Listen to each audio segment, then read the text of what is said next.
मैं Satish Maurya skill India 91 YouTube channel पर आप सभी का स्वागत करता हूं। आज का लेक्चर होने जा रहा है इलेक्ट्रीशियन फर्स्ट ईयर के लिए, जिसमें हम पढ़ रहे थे पहला chapter basic of the trade.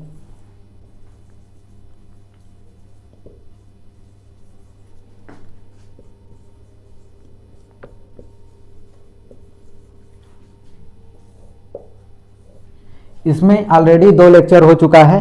First lecture में आप लोगों को समझाया गया था कि इलेक्ट्रीशियन का कार्य क्या होता है, उसकी रेस्पॉन्सिबिलिटी क्या होती है, वो कहाँ कहाँ कार्य कर सकता है। और सेकेंड लेक्चर में आपको यूनिट के बारे में समझाया गया था। तो थोड़ा सा यूनिट के बारे में आपको समझा देते हैं। कल के क्लास में हुआ था यूनिट के बारे में 2 चीज़ें, फंडामेंटल यूनिट के बारे में डिस्कस किए थे, फंडामेंटल यूनिट और डिराइव्ड यूनिट।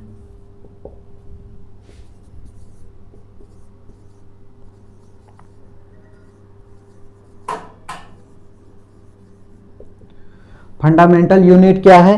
जैसे कि length, mass, time, electric current, amount of substance और ल्यूमिनस इंटेंसिटी।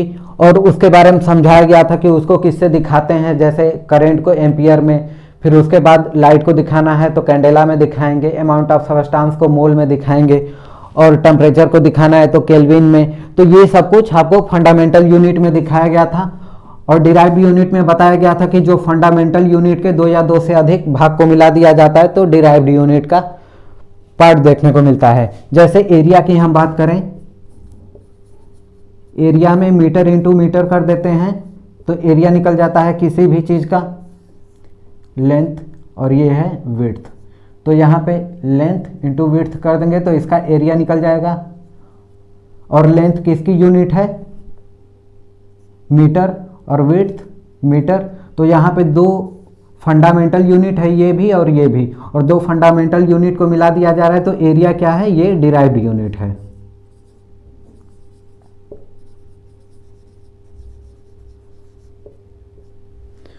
इसके आगे यदि देखा जाए तो आपको कल सॉलिड एंगल और प्लेन एंगल के बारे में समझाए थे। तो सॉलिड एंगल और प्लेन एंगल को क्लासिफाई करते हैं सप्लीमेंट्री यूनिट के अंदर।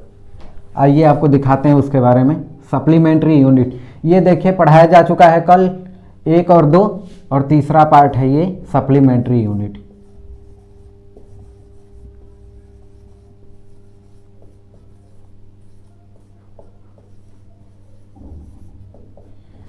सप्लीमेंट्री यूनिट के 2 भाग हैं, एक है प्लेन एंगल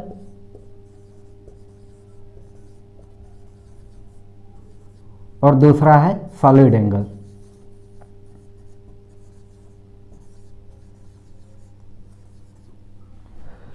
इसका यूनिट होता है प्लेन एंगल का रेडियन, और सॉलिड एंगल का होता है स्टेरेडियन।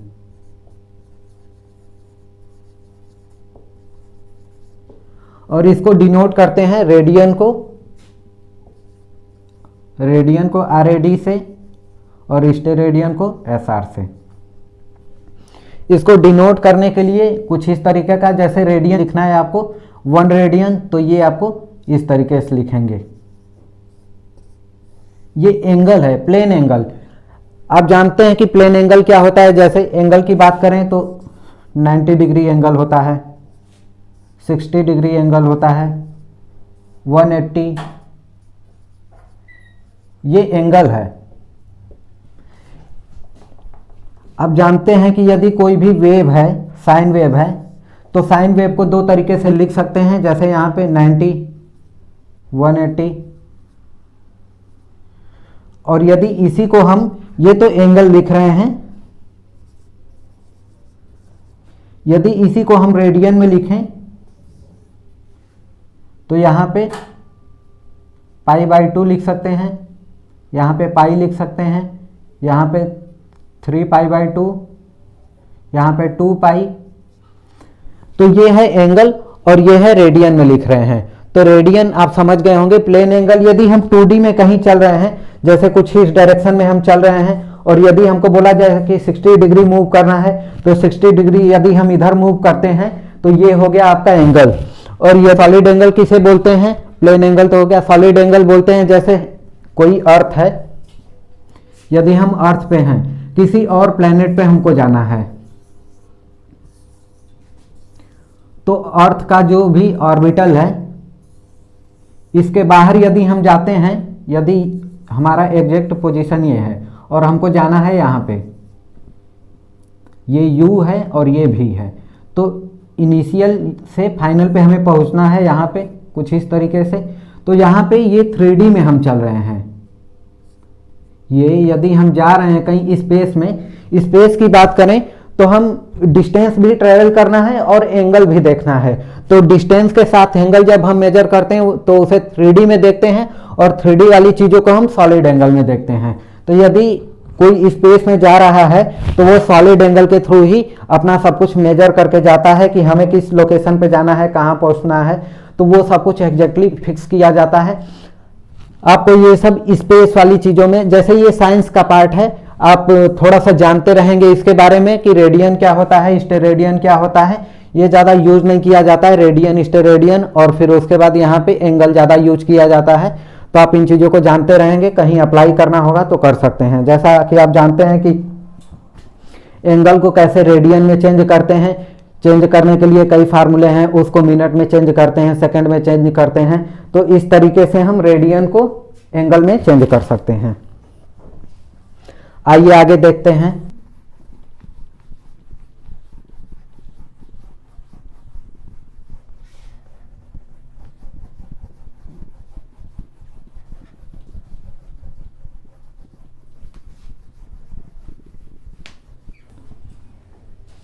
ये तो पार्ट था, फंडामेंटल यूनिट पढ़ लिए हैं हम, डिराइव्ड यूनिट भी पढ़ लिए और तीसरा पढ़ लिए सप्लीमेंट्री यूनिट। अब चौथा जो है नॉन कोहेरेंट यूनिट।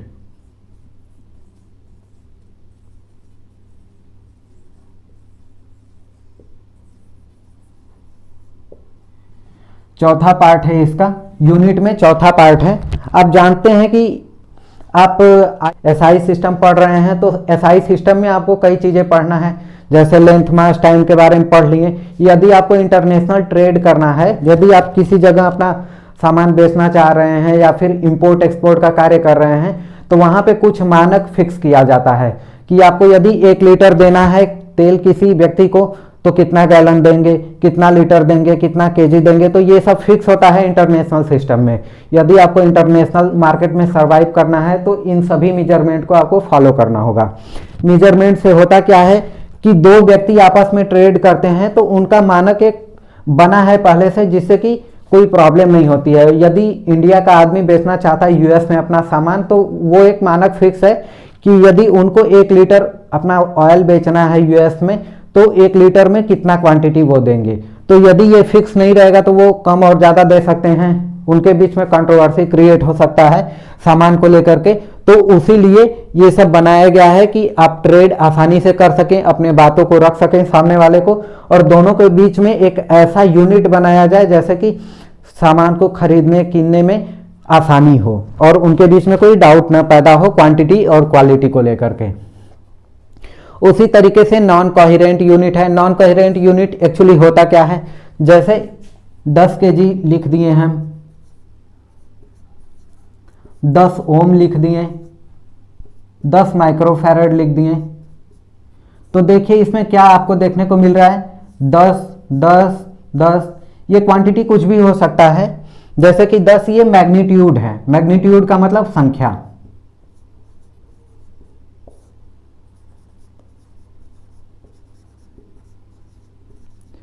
ये मैग्नीट्यूड है, ये संख्या है। ये क्या दर्शा रहा है, यदि यहां पे कुछ हम लिख देते हैं 10 केजी कोल, तो इसका मतलब क्या होता है कि 10 केजी कोल लेना है हमको, और 10 क्या है, क्वांटिटी बता रहा है, केजी में क्वांटिटी बता रहा है कि 10 केजी हमको लेना है। यहाँ पे 10 ओम का मतलब बता रहा है कि रेजिस्टेंस कितना है, 10 ओम है।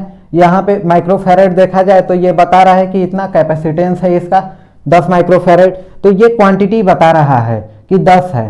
तो उसी तरीके से ये भी है, आप मिलीमीटर, सेंटीमीटर, डेसीमीटर जानते हैं, तो ये क्या कर रहा है कि डिफाइन कर रहा है कि कोई भी चीज़ लेंथ में 1 किलोमीटर है तो 1 किलोमीटर, 2 किलोमीटर, ये क्वांटिटी बता रहा है कि 1 है, 2 है, 3 है।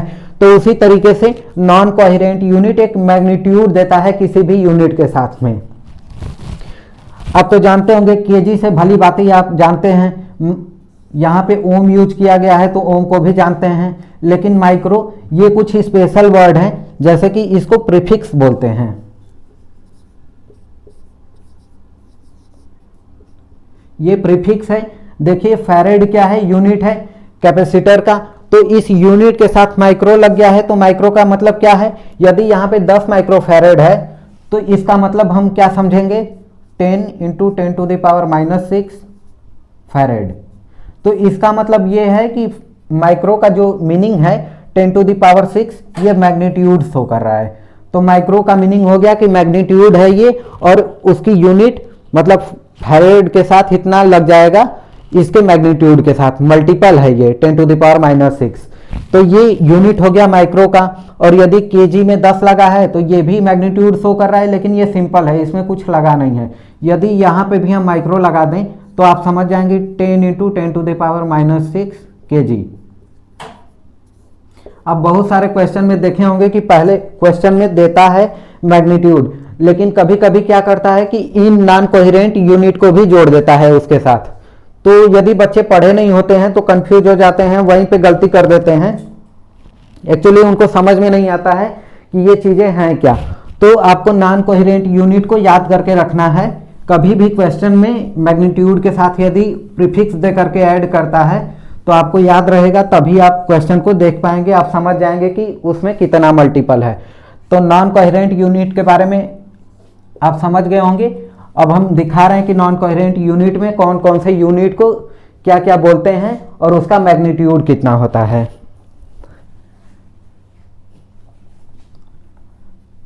इसमें स्टार्ट करते हैं 10⁻18 से। सबसे पहले पॉजिटिव देखेंगे, फिर उसके बाद निगेटिव साइड देखेंगे। 10⁻18, 10⁻15, 10⁻12, 10⁻9, 10⁻6,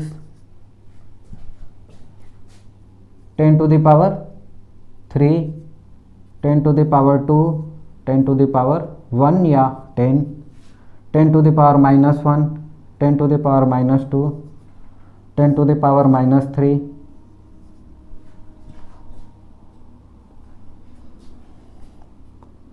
10⁻−6, 10⁻−9, 10⁻−12, 10⁻−15, 10⁻−18। ये देखिए कुछ क्वांटिटी है, जैसे कि इसको क्या बोलते हैं, यदि कोई भी चीज आ जाता है माइक्रो में या मिली में, ये सब आपको समझाया जाएगा कि कैसे किसको याद रखते हैं।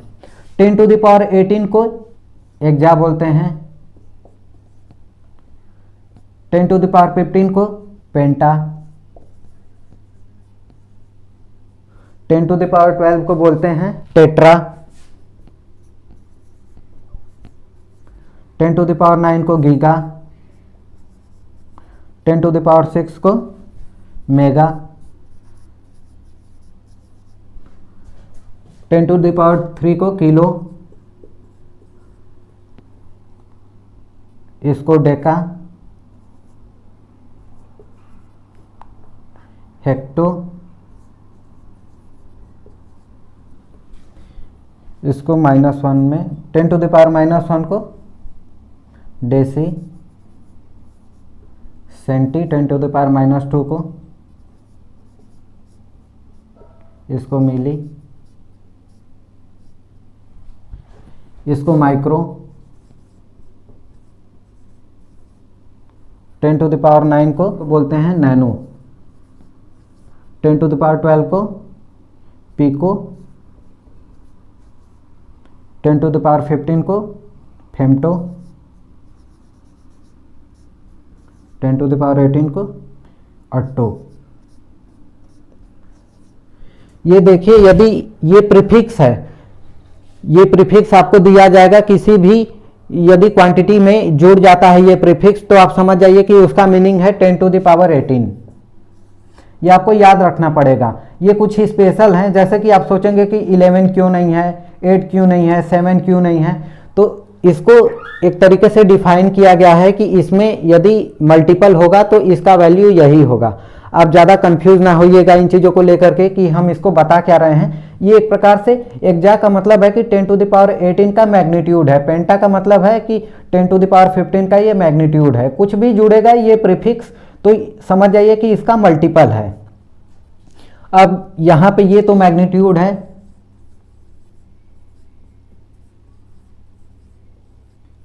ये प्रीफिक्स है। अब सिंबल बताते हैं इसका। एक्जा को ई से दिखाते हैं, बड़े ई से, पेंटा को बड़े पी से, टेट्रा को बड़े टी से, गीगा को बड़े टी से, जी से सॉरी, मेगा को बड़े एम से,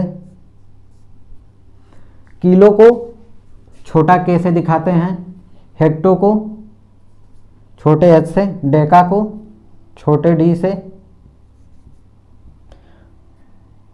डेका, और डेसी को छोटे डी से, सेंटी को छोटे सी से, मिली को छोटे एम से, माइक्रो को इस तरीके से दिखाते हैं म्यू से, नैनो को छोटे एन से, पिको को छोटे पी से, फेम्टो को छोटे एफ से, और अट्टो को छोटे ए से। तो यहाँ पे आप याद कर पाएंगे इन चीज़ों को।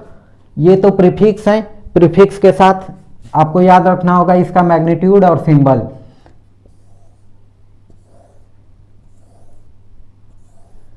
सिंबल में आपको दे देगा कि यदि बोल दिया कि 10 MVA, 10 MVA यदि दे दिया तो इसका मीनिंग क्या है? 10 × 10⁶ VA।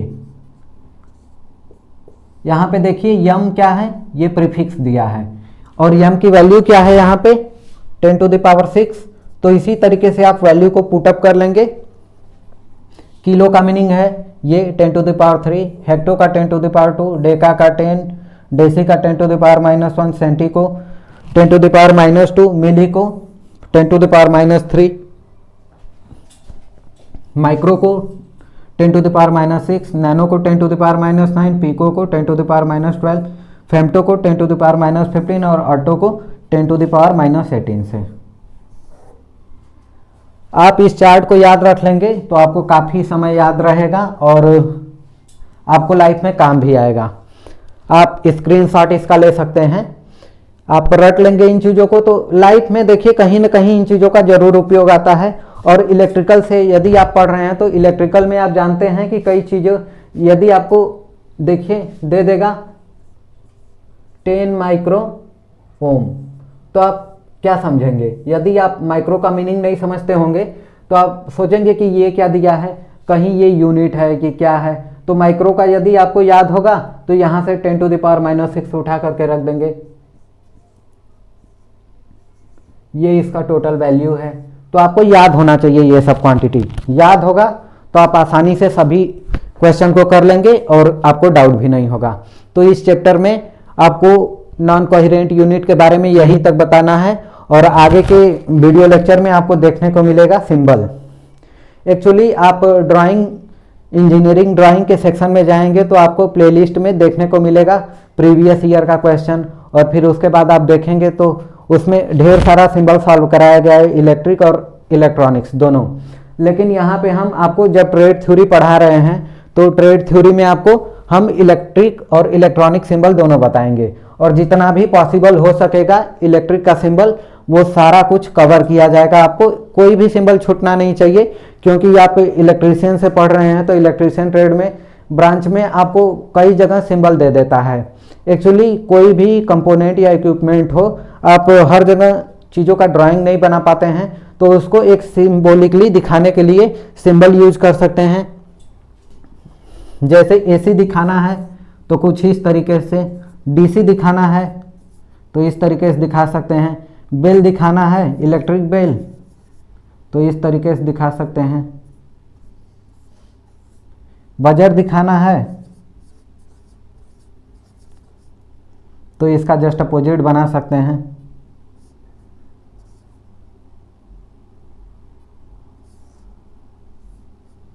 ये बजर हो गया। और भी बहुत सारा है, जैसे मोटर दिखाना है तो मोटर को ऐसे दिखा सकते हैं, जनरेटर दिखाना है जनरेटर को ऐसे दिखा सकते हैं, अल्टरनेटर दिखाना है ऐसे दिखा सकते हैं। आपको सिंबल दिखाना होगा कुछ मेजरिंग इंस्ट्रूमेंट का, जैसे अमीटर दिखाना है तो ऐसे दिखा सकते हैं, वोल्टमीटर दिखाना है तो कुछ इस तरीके से। और इसमें भी यदि एसी अमीटर है तो ऐसे दिखा देंगे, डीसी वोल्टमीटर है तो ऐसे दिखा देंगे। तो ये सब सिंबल है, हम आपको थोड़ा सा दिखाए हैं इसमें, और ये काफ़ी लंबा है, इसमें आपको लगभग में 100 से 150 सिंबल आपको दिखाया जाएगा, और आप उसको याद कर लेंगे तो आपको ड्राइंग में भी काम आएगा, और साथ ही साथ आप समझ पाएंगे कि कहाँ पे कौन सा सिंबल यूज कर रहे हैं। और यदि आपको कहीं मीटर इंस्टॉल करना है तो मीटर में आप देखेंगे कि सिंबल बना होता है, और सिंबल में क्या क्या चीज़ें हैं, एसी है, डीसी है, आपको आयरन टाइप लगाना है, आयरन टाइप कहाँ लगाते हैं, फिर उसके बाद आपको कॉइल टाइप कहाँ यूज करना होता है, एसी क्या होता है, डीसी क्या होता है, मोटर, जनरेटर। तो ये सब कुछ आप सीख पाएंगे। अगले लेक्चर में आपको ये सिंबल बताया जाएगा। और इस लेक्चर में बस यहीं तक। वीडियो को लास्ट तक देखने के लिए धन्यवाद आपका, और वीडियो ज़्यादा शेयर करिएगा, और यदि चैनल पर नए होंगे तो सब्सक्राइब भी कर लीजिएगा चैनल को।